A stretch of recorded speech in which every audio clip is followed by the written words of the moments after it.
안녕하세요. 이번 시간에는 독일 대학의 이집트학과에서는 어떤 수업을 듣게 되는지 한번 알려드리려고 해요. 대부분의 독일 대학에는 이집트학과가 있어요.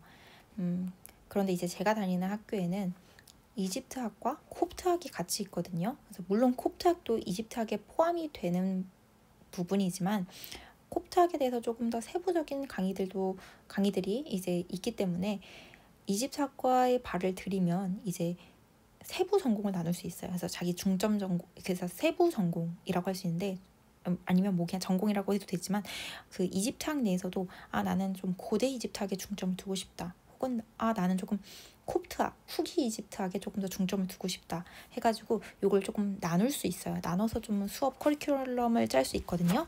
그래서 오늘 그거에 대해서 조금 설명을 드릴게요. 보시면 지금 표가 두 개가 나와 있는데요. 왼쪽에 있는 표가 이집트학, 말 그대로 그 상형 문자 쓰던 그 시대 있죠.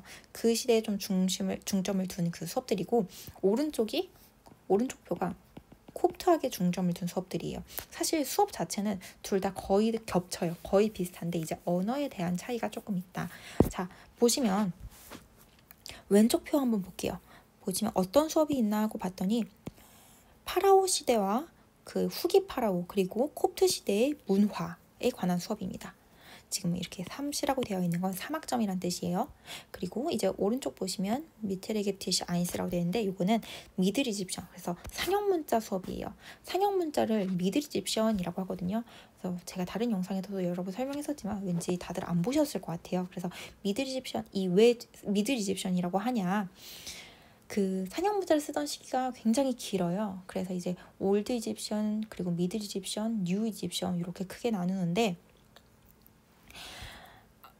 이 우리가 오늘날에 이제 접하게 되는 상형 문자들 있죠. 요런 거는 그 미들 이집션이라고 하는 이제 미들 이집션을 사용하던 시대에 해당하는 그 문화재들이에요. 그래서 우리가 조금 전문적인 용어로 상형 문자를 미들 이집션이라고 합니다. 그래서 올드 이집션으로 된 이제 사료들은 없어요. 그래서 대부분 우리가 접하게 되는 것들이 미들 이집션을 사용하던 시대 때 그 만들어진 뭐 건축물, 뭐 파피루스 뭐 이런 것들이거든요. 그래서 미들 이집션이라고 합니다. 그래서 미들 이집션 하면 상형 문자라고 아시면 돼요. 자, 그리고 미들 이집션 2 수업이 있고, 그 다음에 파라오니셰 게슈히스트라고 해가지고 파라오의 역사에 대해서 배우는 수업이 있어요. 그리고 오른쪽 보시면 에게톨로기셰 und 콥톨로기셰 메토든 und 테크닉, 그래서 이제 이집트와 콥트의 어떠한 그런 기술들, 방법들, 그래서 그런 거에 관련된 수업이 되겠다. 그리고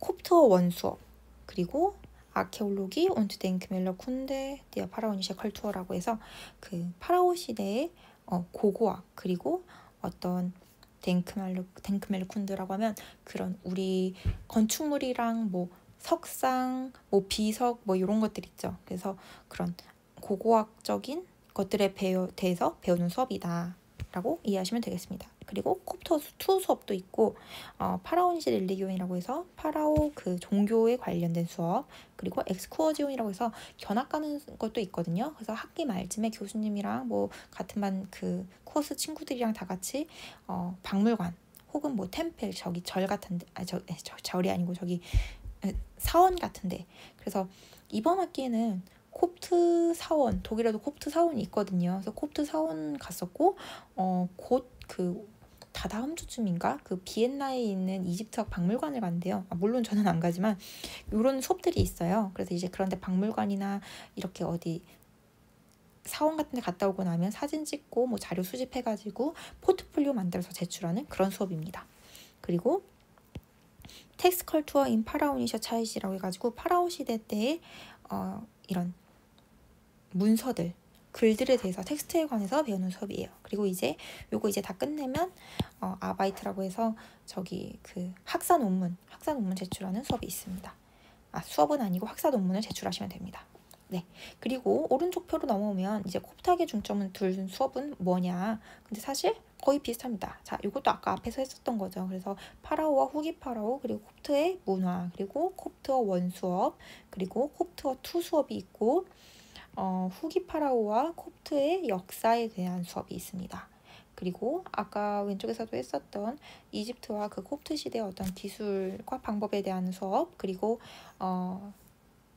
상용문자 원수업이 있고 아케올로기 운트 댕크멜러 쿤데데어 낙 파라오니신. 자, 앞에서도 했던 거지만 뭐 고고학이랑 건축에 관련된 수업이지만 이거는 이제 그 후기 파라오 그리고 콥트 시대에 관련된 고고학 그리고 이제 그 건축물들에 대해서 배우는 수업이고, 요거는 미들 이집션 2 그리고 종교와 그리고 이제 그 교회 역사. 근데 이제 콥트와 후기 파라오 시대의 종교와 교회 역사에 대해서 배우는 수업이고, 콥트어 3가 있습니다.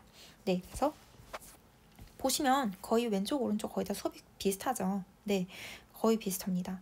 그래서 이집트 학과에서는 이런 수업들을 듣는다. 그래서 보시면 아시겠죠. 제일 이제 기본인 게 상용문자 그리고 콥트어, 요거는 기본이거든요. 이집트 학에서. 그래서 요거 두 개는 배우셔야 됩니다. 이집트 학과에 발을 디디시면 요거 두 개는 배워야 돼요. 그리고 만약에 본인이 조금 더 심도 깊게 이집트학을 공부해보고 싶다, 뭐 석사까지도 해보고 싶다 하시는 분들은 그리스어도 하셔야 됩니다.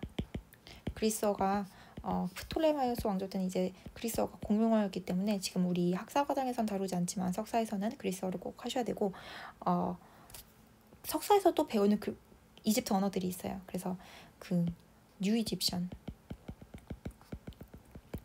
그래서 미드 이집션 다음에 이제 뉴 이집션이라고 해서 우리도 지금 MZ 세대가 쓰는 말이랑 우리 할머니 할아버지 세대가 쓰는 말이랑 좀 다르죠. 그런 것처럼 이 상형 문자를 쓰던 시대에도 시대가 변하면서 언어가 조금씩 변화했거든요. 그래서 뉴 이집션 수업이 있고 데모트어, 그리고 또 뭐 있었나? 아무튼 이렇게 좀 세부적으로 학사 때 다루지 않던 이 이집트 언어에 대한 이제 조금 심도 깊은 이해가 필요한 것들, 그래서 그런 언어들도 이제 석사 때는 배우실 수 있거든요. 물론 학사 때도 수업은 들으실 수 있어요. 근데 이제 학점은 인정 못 받겠죠. 네, 아무튼 네, 요렇게 이집트학에서 다루는 언어들이 있다. 그리고 이집트학을 공부하지 않는 분들이어도 뭐 수학이나 물리학, 뭐 다른 뭐 의학을 공부하시는데 뭐 이런 분들도 관심이 있으시면 이집트학 수업은 들을 수 있어요. 그래서 이제 독일 대학은 거의 다 이런 게 좀 자유롭거든요. 이제 학과 상관없이 수업에 참여하는 게. 네, 그렇습니다. 네, 오늘 이렇게 간단하게 이집트 학과에서 배우게 되는 수업들에 대해서 설명을 해봤어요. 네, 어떠셨나요? 어땠는지 모르겠네요. 저는 사실 독일에 와서 이집트학 배우면서 굉장히 재밌었거든요. 교수님들도 너무 친절하시고 이게 좀 수업도 열심히 잘 가르쳐 주시고 정말 인자하셨어요, 다들. 그래서 독일의 이 학교에서 제가 수많은 수업들을 들었지만 이렇게 착한 교수님들은 본 적이 없다 할 정도로 저희 학교 이집트학과 교수님들은 정말 정말 친절하고 이제 착하셨습니다. 네, 그래서 여러분들도 기회가 돼서 독일에서 공부를 하게 되시면 이집트학과 수업을 들어보는 것도 저는 추천드려요. 왜냐면 이제 한국에서는 배울 수 없는 것들이잖아요. 그래서 뭐 라틴어도 그렇고 뭐 그리스어도 그렇고 다 그렇지만 특히나 이집트학이 좀 재미있었던 것 같습니다. 네.